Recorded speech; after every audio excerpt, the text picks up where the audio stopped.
Greetings, family, and welcome to Motherland Media. This is Brother DJ, and we are joined by Baba Hikima. Greetings, Baba Hikima. How you doing? You hear me okay? Yes, sir, I can. How you doing? Beautiful, beautiful. I'm doing well.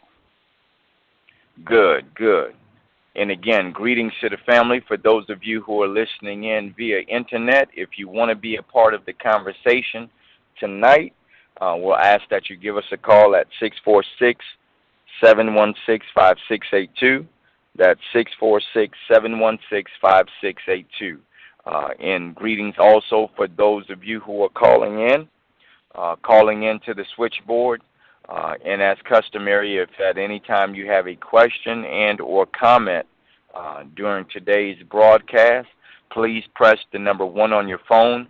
Press the number 1 on your phone, and it will highlight your phone number and will open up your line for a question or a comment. Again, if you have a question or a comment at any time, simply press the number 1 on your phone, and it will highlight your number, and we'll know that you have a question, and we'll open up your line to allow you an opportunity to ask a question or simply give a comment. This broadcast, sisters and brothers, is primarily designed for prospective members who would like to hear additional information about Uslifting Us Economic Development Cooperative. This is a call that we do every Thursday night at 9 p.m. Eastern Time, really to familiarize people who have not yet heard our message, or if they have, to come into our broadcast and get the details of why Uslifting Us Economic Development Cooperative is right for our people worldwide. And so, again, at any time you have a question, go ahead and push the number 1 on your phone. Baba Hikima, did you have anything that you wanted to add before we get started? Well, just to remind people that we have people chiming into the discussion from around the world from our website, and some of them are also in group settings, not just individuals, but groups that are pulling themselves together, listening to the broadcast and having discussions and formulating questions and organizing themselves in their local communities. So this call is really more than a call. It's an event that we host every week, and again, it's global. And we feel that the energy generated from these calls can be quite substantial, so we take it seriously. Yes, we definitely do. And you know, weekly we have people tuning in from anywhere in the world to catch the live stream, and oftentimes they follow up either via email or via social media to let us know that they were able to listen to the conversations in some very far-off places around the world. So we definitely thank the family who may be tuning in internationally as well. With that being said, Baba Hikima, can you kind of give us the rundown of how Uslifting Us Economic Development Cooperative came about, what its mission is, and what it's designed to do? Well, ULU, which is an acronym for Uslifting Us Economic Development Cooperative, LLC, we got started with a discussion group, a think tank, in 2011 here in Atlanta. And after about a year of meeting weekly, we crystallized Uslifting Us as a business formation. And a year after that, June of 2013, we converted to our current status as a limited liability company. So that's how we got started. Now, what ULU is a business organization, a limited liability company. And the reason for its existence is to provide a platform for its members who are individuals and businesses and associations. It provides a platform for us to pool our resources and to start and run co-op businesses anywhere in the world. And among the other benefits of our businesses, there is the the expectation, the opportunity that our members would be rewarded with a return on their investment, a chance to share in the profits. And so what we are essentially doing is perfecting a way that we can harness and redirect some of the monies that generally flow into our hands and back out, so that we can capture and redirect these resources and put them in a business organization and grow it. And I guess you would say, I guess part of our mission is to also develop a scenario where we gain greater and greater control of the economics of our community, understanding that the economic foundation is paramount and fundamental, and from there we could affect other aspects of the social life or the landscape of our own communities. Most definitely. You know, Baba, there's a lot of discussion around black economic empowerment, group economics, cooperative economics, to some degree. But what makes Us Lifting Us or ULU different, you know, in regards to a lot of the chatter and even conversations that may be taking place amongst black leadership and among the black masses as we try to figure out the best way to change our economic, political, and social condition in this country? Yes, ULU really represents a new approach, a very fresh approach, and I would dare say revolutionary approach. Of course, DJ, you often talk about the three-legged stool, and the first leg is financial literacy, learning how to maximize what we already have as individuals, as families, and businesses, including support of black businesses. And, of course, we often remind each other when we do support black businesses, let them know that we expect them to do the right thing by the resources that they generate from our business. So that's the first leg, financial literacy, support of black businesses. And the second leg of the stool, of course, is entrepreneurship and black business ownership. And we need more businesses. We need them at a greater scale. And we need support of those businesses. So that's the second leg. The third leg is what we call Ujamaa, or the ULU brand of Ujamaa is family-centered economics. And what this is large-scale group ownership. It's not just group economics, it's group ownership, group-owned economics.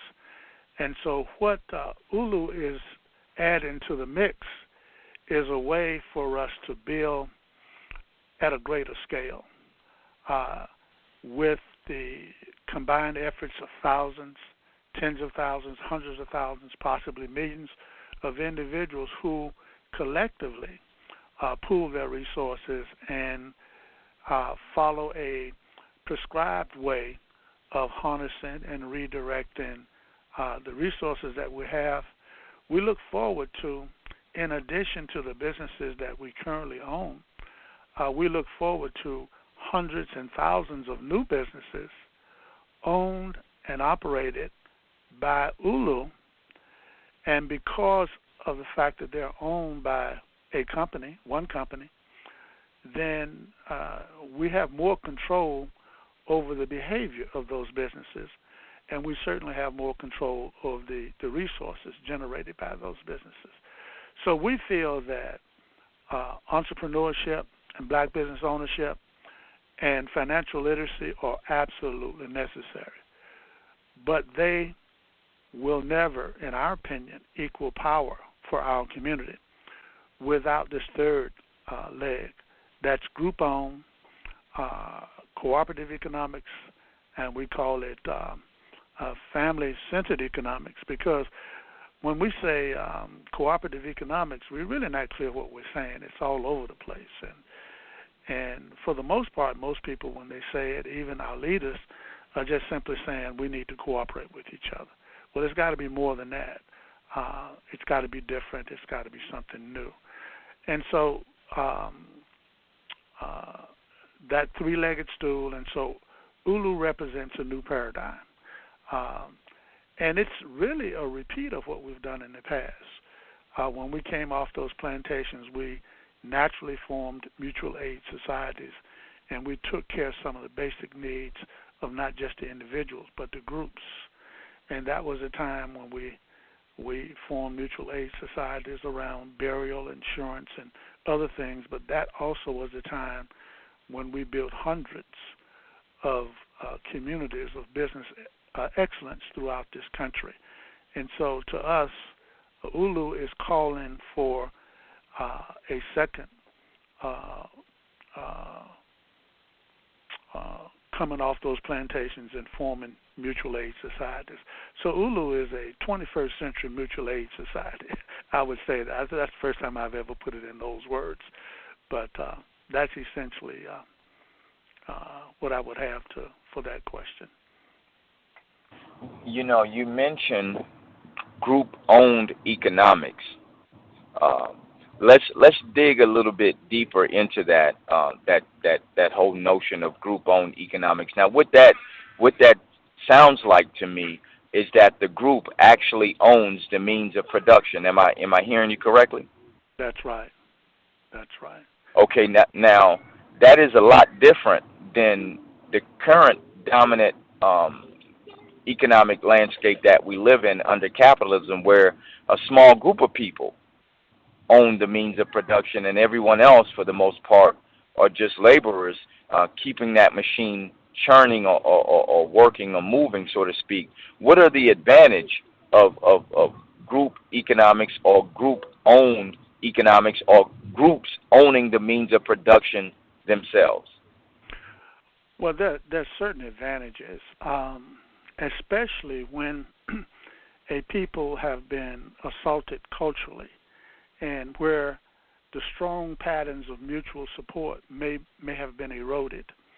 And so when we own things together, that buy-in as an owner begins to replace and supplement the culture, so that there is a reason to behave in a particular manner, for the businesses to behave, for the workers, the owners to behave.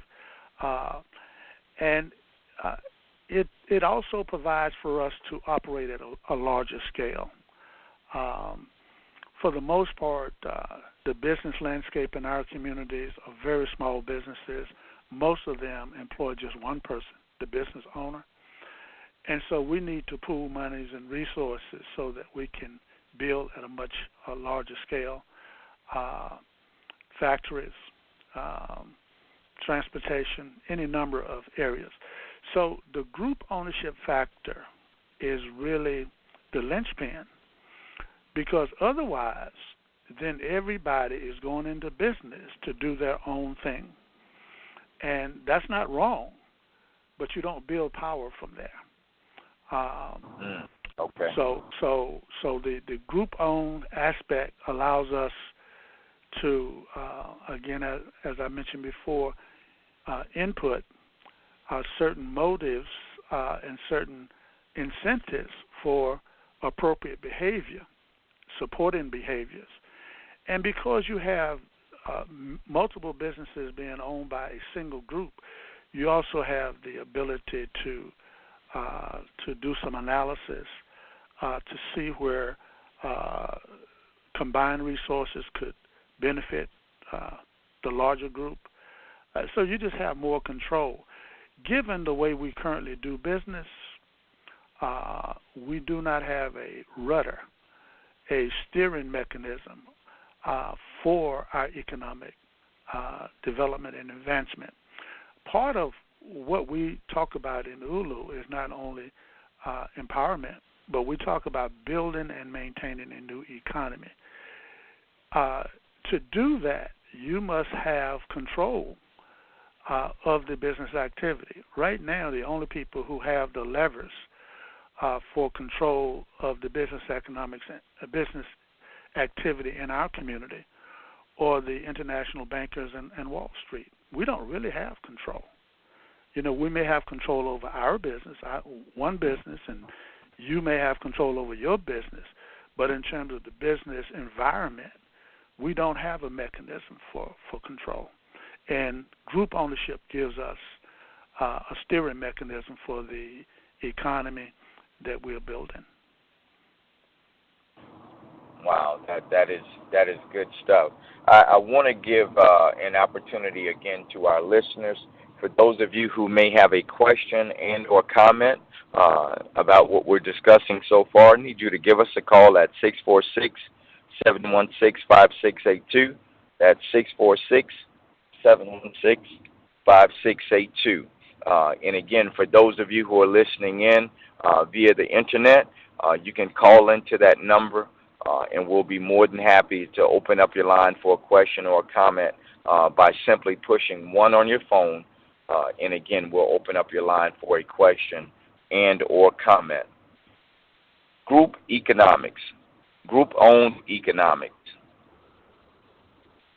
Can that coexist with black entrepreneurship in the same landscape? In other words, are the two diametrically opposed, or can they both find a happy medium, so to speak, when it comes to meeting the needs of our communities?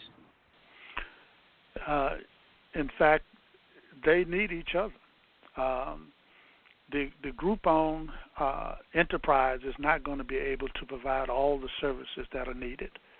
And so we will naturally reach out to independent black-owned businesses for services and support. So it's a mutual situation. Also for the black-owned businesses, there will be opportunities for strategic relationships, for contracts, and so it's both and. We need each other. We need both approaches, and of course, a considerable percentage of ULU members are business owners, and those business owners understand the relationship and the synergy that and support that should be there. What are some of the unique things that ULU brings to the economic landscape of black life, and why should our people really gravitate towards this message, this particular message of black economic empowerment? What is in it for them? Our salvation. I laugh, but essentially, if we don't do this, we're not going to survive. We're going to survive at the same level or marginally weaker than we are now. But this is not, you may be too young to remember Sun Ra, an artist, and he said, "This is not life." So, our survival depends on us coming up with a different model. And our model is benefit rich. In other words, the members of our LLC, the partners that join Us Lifting Us, there's an opportunity for us to pool sizable resources to invest in our communities and also receive a share of the profits back. And to do that over and over and over as we build at a larger and larger and larger scale. And because we are an international enterprise, we can link up with our brothers and sisters in other parts of the world and begin to look at gaining greater control of some key industries in the world. And so it's really a win-win situation. It's what we really in our heart want to do. Some of us haven't thought about it. So the fundamentals of us pooling our resources and keeping those resources in the family. In other words, the businesses that we invest in, we're not lending money to an outside business. Those are businesses inside the family. And those businesses operate competitively in the local community, capturing and harnessing resources that fuel and build and strengthen the organization that our business organization, creating jobs, stimulating the local economy, contributing to charity, but everyone wants to know what's in it for me. So we have built it so that there is a return. There is a profit-sharing mechanism here that handsomely rewards us for empowering ourselves. So it has no limits to how big it can grow. I mean, we look at a few institutions in the world. We look at, for instance, Walmart. That's the Walton family. We look at the Koch brothers, and we look at their business holdings. That could have been done by a co-op, a structure like ourselves. And so there's no limit to the breadth of what we can do with it, but it's benefit rich. I say the benefits primarily are creating jobs, well-paying jobs that people feel good about and are prideful in terms of their participation. But it also provides for us a way as a group to build institutions, not only businesses, but ancillary institutions, universities, laboratories, any number of things, and for those to be passed on to future generations. And again, I say, if we don't do it, we basically are contributing to our demise. Definitely. We have a couple callers holding, Bob Akima. We're going to go to them at this time. We've got 6093. 6093, your line is open. Welcome to the call. Please state your name and where you're calling from, please. Thank you. This is Nanana calling from Denver, Colorado. Greetings to everyone. Greetings. Yes, Greetings. Thank you. Yes, the question that I have, Baba Hakima, is whether or not you see any negative points or drawbacks to the black community embracing and instituting and practicing cooperative economics. If you do, what would those be, if any? I really don't see any negatives or drawbacks. We praise people very often for practicing group economics. We look at the Korean community, Chinatown. We look at other groups, and we ourselves in the black community praise them and lift them up for practicing group economics. And we would like to do the same thing, but it hasn't been formatted for us. So I don't see any negatives from us doing what other people in the world do. I mean, always there are going to be people who criticize, but I don't see any negatives. Can you think of any? No, I couldn't, but I wanted to get your perspectives and your thoughts on that, and to make an opening for your response to be heard. I guess the forces in the world that would see it as negative are the predators who currently ravage our community of its wealth, and so it would be a negative for those forces. I would love to see a conversation in Korea or in India where merchants there would say to each other, this is a scenario, they would say to each other, it used to be that we could go to America and set up a business in the black community and get filthy rich. That day is gone. Yep. So that they have to look for other ways. So to them, it would be a negative.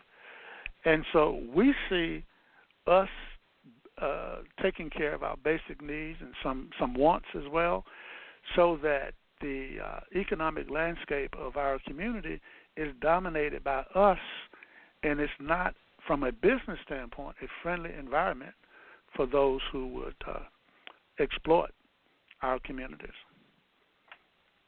Okay. All right. Thank you. Thank you very much. Did you have a follow-up question, Sister Nana? You know, thank you, DJ. You're very intuitive and very sensitive. I did not have a follow-up question. I just have a quick comment that I want to make, and that is I believe I owe an apology. There was a board meeting call, I believe, that I missed. I'm having a problem with my email, and it's sending things to spam and to junk mail, and that's how I missed that call. So I'm still trying to get that straightened out. But no more questions. Thank you. Yeah, but you didn't miss it. We'll communicate with you there, but you didn't miss a call. Okay, thank you. But I'm having a time with this email, so if you do send me something and I don't respond right away, just know it's because my email is kind of topsy-turvy right now. I can't figure out what the problem is with it. But I won't take up any more time on this call with that. Thank you. Mm-hmm. Thank you. Thank you, Sister Nana, and good to hear your voice. All right, we have another caller, Baba Hekima. We've got one thing I do want to say before we go to the next caller, because Sister Nana brought up something, actually sparked a thought with her question, and that she asked whether or not there were any negatives or drawbacks to practicing group economics, and you gave the examples of other groups that practice group economics. But I always say that those who practice group economics are expressing the ultimate form of intelligence, which is discrimination.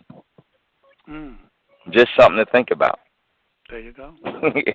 and I know you're a deep thinker, so I always say the ultimate form of intelligence is to discriminate and to inherently know what's for you and for your group, and to function in that way.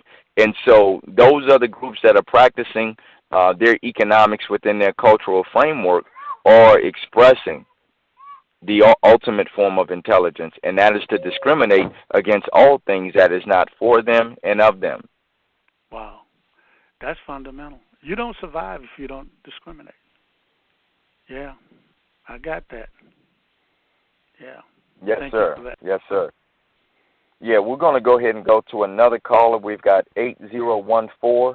8014. Caller, your line is open. Please state your name and where you're calling from, please. Stan, and I'm calling from Anchorage, Alaska. How's everybody doing? Doing great, brother. So it's kind of funny. I was thinking about community and politics as you know, we're getting close to election time here, and I happened to look out and I looked in the crowds during this political season, which is coming to almost a close. And I asked myself, who don't I see in the crowds? And it ties perfectly to me. Well, it came to me this way.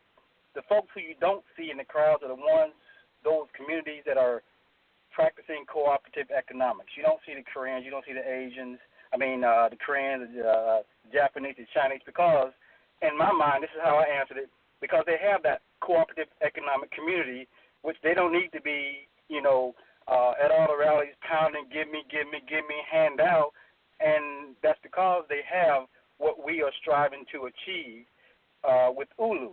And I think that was a great insight for me, and I think I'm on the right path with that insight, and I just want to get a comment and see if you have anything that I'm possibly missing. But that's what I see when I look out in the crowd this political season. The folks who are not there, that's because they have their strong communities, they have their cooperative economic programs in place where they don't need to be with handout, asking or begging for something. And that's my comment. Thank you. You want to take that, Baba Hekima? Yeah, that's right on. That's insightful. And I would just add to that many of the people who are in the crowd are looking for a payday. when you think about the Right. budget of the local community, the states, the federal government, those are big budgets. And a lot of the fervor are those who want to raid those budgets, gain contracts and gain favors. But Brother Stan, that was insightful because those communities that practice group economics, they don't have a reason to be there, and it would be a waste of their time to be there. Now, obviously, once they cement their standing in communities, then they naturally do what's necessary to protect their holdings, and so you'll see them gaining political power, but they don't have to go through the rallies and the gyrations that you're talking about in order to do that. And some of them control nations, but they control it from the standpoint of locking up the economics of those, and then politics comes much, much later. Thank you. You probably have something to say to that as well, DJ. No, I mean you hit the nail on the head. You hit the nail on the head. I mean, I couldn't agree with you more. I just would ask if the brother had a follow-up question or comment. I don't. Yeah. Well, thank you for that insight. Yeah, thank you. And thank you for listening in all the way from Anchorage, Alaska. Anytime. Yeah. Yes, sir. And we just had another person jump into the Q&A queue. And so we'll go to their line as well, Baba Hikima, 7984. 7984. Please state your name and where you're calling from. Your line is open. Well, of course, this is Roderick Jernigan from Virginia Beach, Virginia. Hey, Pastor. Greetings, brother. How you doing? Praise God. My question is now, I heard what my brother said from Alaska, Brother Stan, but we have to understand that their economic power is a lot different from ours because their culture taught individuals, they know who they are and where they come from. But as African Americans, we were forced, in certain situations, and so therefore we don't know our economic power, just like when we saw the Black Wall Street take place, and now we're dealing with another different situation where we have been sort of, like I say, brainwashed to where we can't come together as a community because of the media and political gain for a lot of people. So therefore, it's a lot easier for them to have cooperative businesses because they came from their own nation. Whereas to me, we were forced into a lot of things, especially dealing with slavery. So now it's harder for us as African Americans to come together and build a cooperative community. Yeah, we agree with you. We totally agree with you. That's the reason ULU is structured the way it is, because we can add membership and we can belong to a company that's building an economy. So, yeah, you're definitely right.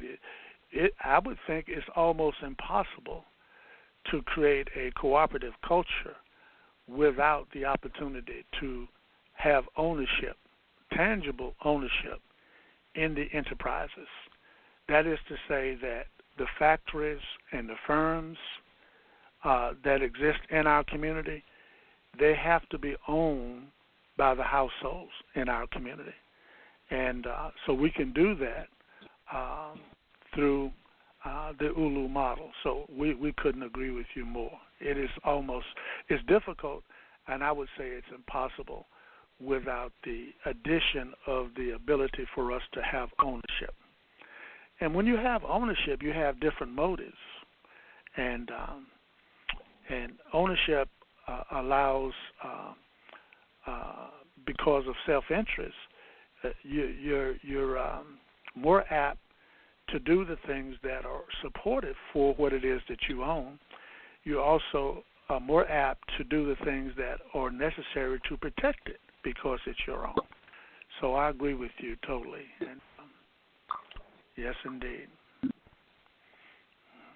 You know, Baba Hikima, I would add that there really, if we existed within our own cultural container, so to speak, there would be no need to even label anything cooperative economics. Just like if we existed in our own nation, it would not need to be labeled African-centered education. It would just be education, or it would just be what we do in terms of our economics, you know, because we would automatically understand it from a group perspective. But because we are people, you know, dominated by another people, hence the need to have labels and be very I can't even think of the word, but unapologetic, so to speak, in terms of how we go about solving our problems. But at the end of the day, the example that you gave about other groups, they are able to practice their economics from within their cultural container, and so that allows them not to have to react and respond to the things that, you know, that we do as oppressed people who are still trying to find their way culturally. But again, that's why we're crafting Uplifting Us primarily from the basis of African culture, because we clearly see that that is the way to solve our economic problem globally. Exactly. Yes. Yes. And a lot of times when we talk about the communities of business excellence that we built before, let's talk about Tulsa or Hayti in Durham, North Carolina. We did business with each other within our own container, our own cultural container. And like you say, we didn't need to name it. We just naturally did what we knew to be in our self-interest. And we built houses together. We came together and built factories. And, of course, we were attacked. But those attacks didn't destroy those communities because we rebuilt them in many cases.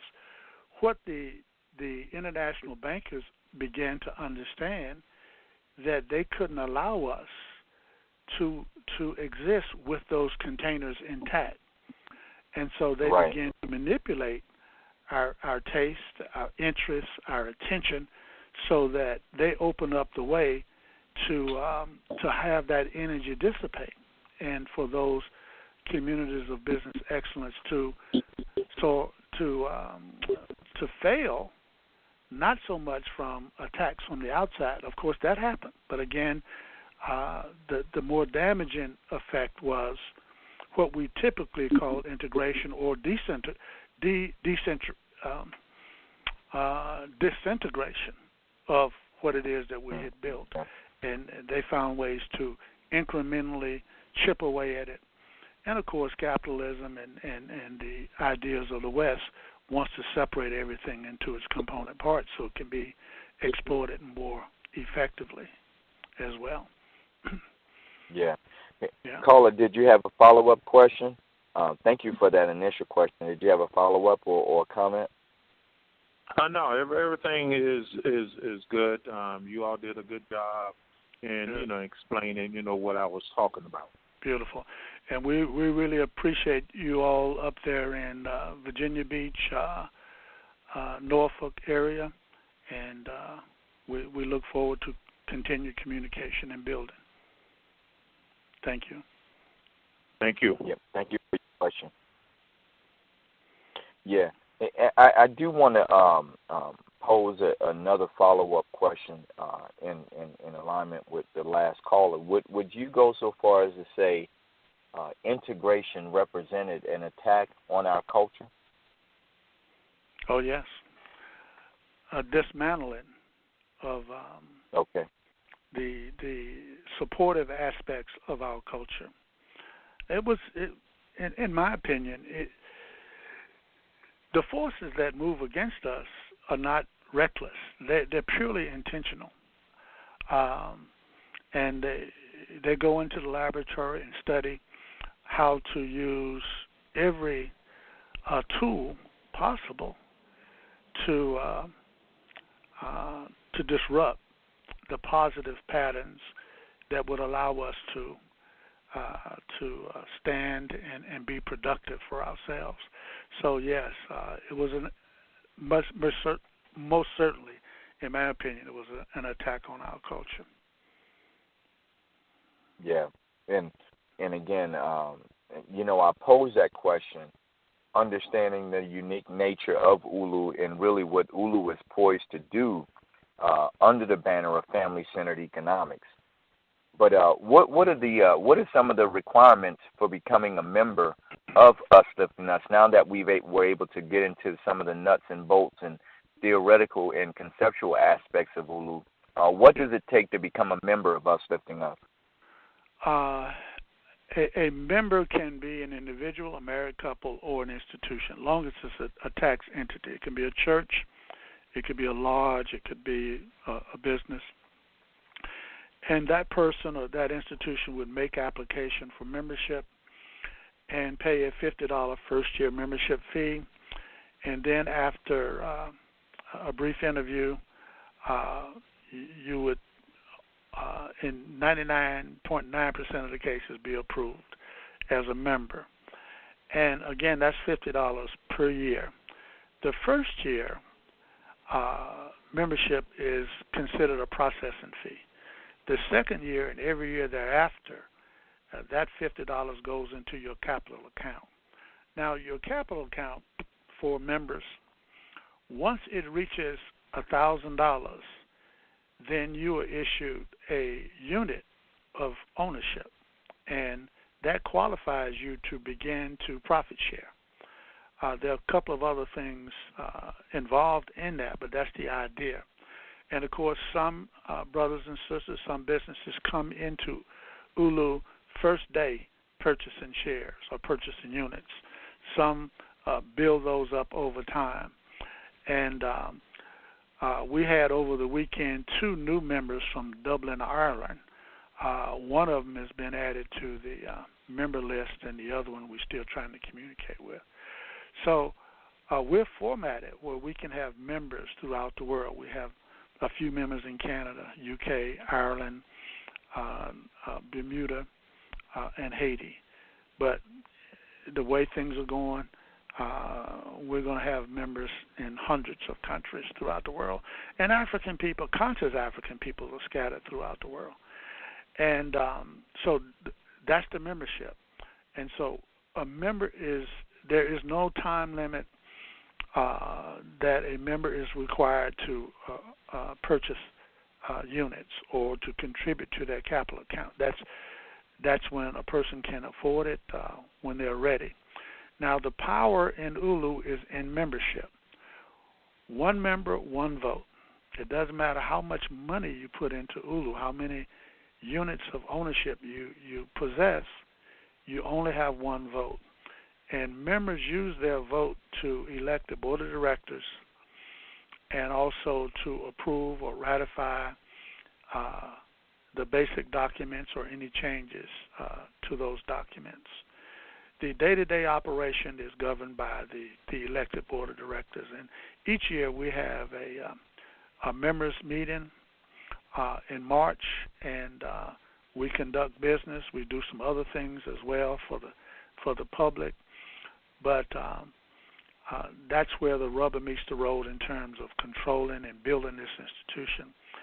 And our vision is that we will have thousands, tens of thousands, hundreds of thousands of members scattered throughout the world and be able to duplicate some of the grand achievements of the UNIA ACL under the leadership of Marcus Garvey. And so we envision not only small businesses and medium-sized businesses, but some large businesses in transportation, in industry.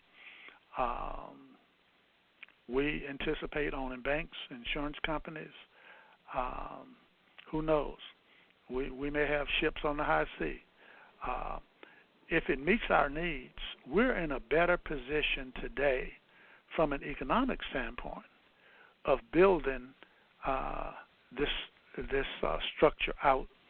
And our major task is finding those brothers and sisters scattered throughout the world who are already ready and who are already of the same mind, spirit and mind. And we're finding them. I mean, it could be faster for sure, but we're finding them, and so. But membership is, and we have a democratic process. Again, one member, one vote, and it doesn't matter how many ownership units you possess. You cannot vote with your ownership units. You can only vote with your membership. Great. And we've got about 10 minutes left in this particular segment. Sisters and brothers, we will be following up in our 10 o'clock hour with a orientation and training from 10 to 11, and we will discuss our Us Lifting Us 10-point appeal and plan for building the new black economy. So you definitely want to stay tuned for that. That'll be the second half of the discussion, and we'll take a short break. But I do want to ask this question, actually a couple of questions, before we end our first segment and we take a break. What are some of the business opportunities that may be under discussion or on the horizon for ULU that our members and prospective members may be interested in hearing and learning more about as we continue to build out this process? Yes, of course, our primary business model is what we call the Us Lifting Us Market and Exchange, or ULU Mart for short. This is a business on the scale of 150 to 175,000 square feet, the size of a Home Depot or Lowe's or standard Walmart, where we will essentially own and operate the marketplace in many cities. We suffer in Atlanta for sure, and in most cities and areas where we have great amount of creativity and genius, but we don't have a friendly marketplace where we can share with the general public what it is that we have to offer. So that's our primary business model, and that will have many departments, including, farmers market, thrift component, large consignment component, weekly auctions, a movie theater, coffee shop and networking lounges, office space for rent, credit unions, trade and barter networks, many stores that we rent out, office space that we rent out, booths, kiosks, table space, rack space, shelf space. And this would be, in addition to a commercial hub, it would also be an educational and entertainment hub as well. So there'll be any number of things that we could do from this platform. The communities need this platform.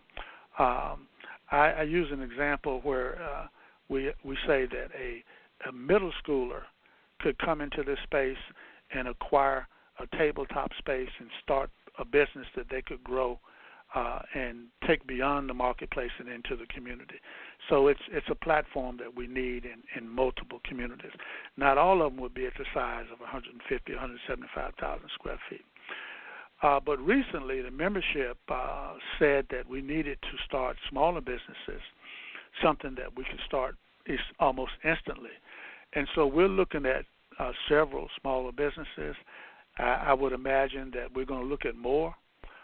One of them is in the coffee industry, and of course, as most of us know, the coffee is the second most traded commodity in the world, only trumped by oil. And in most cases, those are black hands who are dealing with coffee. So we envision having a string of coffee shops around the country under our brand or associated with our brand. And so that's one of the ones that we're looking at. We're looking at a few more. One that may be coming from the UK in the in media area. but there are several others that we're looking at as well. And so don't be surprised if those of us scattered throughout the country look up and there's a Ulu business headed to your city. Great, good stuff, and we welcome the opportunity always for expansion and growth. Definitely, that's a definite part of our business model. Bobby Kima, for people who want to find out more about Us Lifting Us, to learn about our brand of family-centered economics, economics that actually builds power, where can they go? Our website is central. Is where everything builds out from. usliftingus.com. usliftingus.com. I would encourage when you go there to look at the videos that are on the home page. Also look at our YouTube channel. There's some good footage there. Look at our Facebook page. Like us on our Facebook page and join with us. Once you become a member, there are two things that we want you to do. We want you to set up your username and password so you can get to the back office. There's a lot of good information and ongoing education in the back office. So we don't just do ongoing education on Thursday evenings. We also do it from our back office. And then we have an online community, the Ulu community. So for new members, make sure that you join the Ulu community, set up your username, password, and also build your profile. You'll have a page where you can share with us what you're doing. If you're in business, expose your business and encourage us to do business with you. But you can load videos, you can do blogs, you can reach out to people through email and messaging in that community. And so we encourage you to do that. But usliftingus.com.